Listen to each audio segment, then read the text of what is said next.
US के president Donald Trump ने India के ऊपर 50% टैक्स इम्पोज कर दिया। ये आज तक की हिस्ट्री में सबसे ज़्यादा टैक्स इम्पोज करने वाली कंट्री बन गई है।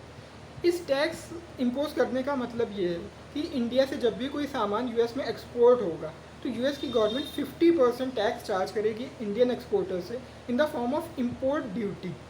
अब अगर इसको हम लोग बहुत आसान सिंपल लैंग्वेज में समझें तो इंडिया से जैसे श्रिम्प जिसको झींगा बोला जाता है, साउथ इंडिया से यूएस में बहुत ज़्यादा एक्सपोर्ट होता है। तो अब जब एक्सपोर्ट होगा इस टैक्स इम्पोजमेंट के बाद, तो इंडिया से जैसे 1,000 रुपये किलो का एक्सपोर्ट होता है तो यूएस में जाके वो 1,500 का हो जाएगा 50% टैक्स इम्पोज करने के बाद।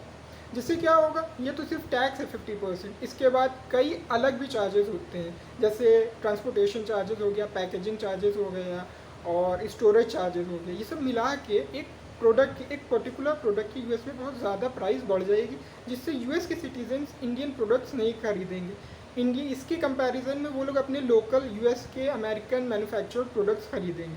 इससे इंडियन कई सेक्टर्स को बहुत ज़्यादा नुकसान होगा। वो 5 मेजर सेक्टर्स हैं। फार्मास्यूटिकल्स, इंडिया जेनरिक मेडिसिन का बहुत बड़ा एक्सपोर्टर है, तो फार्मास्यूटिकल सेक्टर को बहुत ज़्यादा नुकसान होगा। इसके बाद है जेम्स एंड ज्वेलरी, उसके बाद फुटवेयर, उसके बाद केमिकल है, उसके बाद टेक्सटाइल है। तो ये 5 मेजर सेक्टर्स हैं जो डोनाल्ड ट्रंप के 50% टैक्स की वजह से बहुत ज़्यादा इम्पैक्टेड होंगे। अब देखते हैं आगे डोनाल्ड ट्रंप और कौन कौन सी चीज़ें इम्पोज करते हैं, क्योंकि सबसे पहले उन्होंने इंडिया को वार्न किया था, उसके बाद 25% टैक्स लगाया, उसके बाद 25% एडिशनल टैक्स लगाया। अब देखें आने वाले टाइम में और ये क्या क्या करते हैं।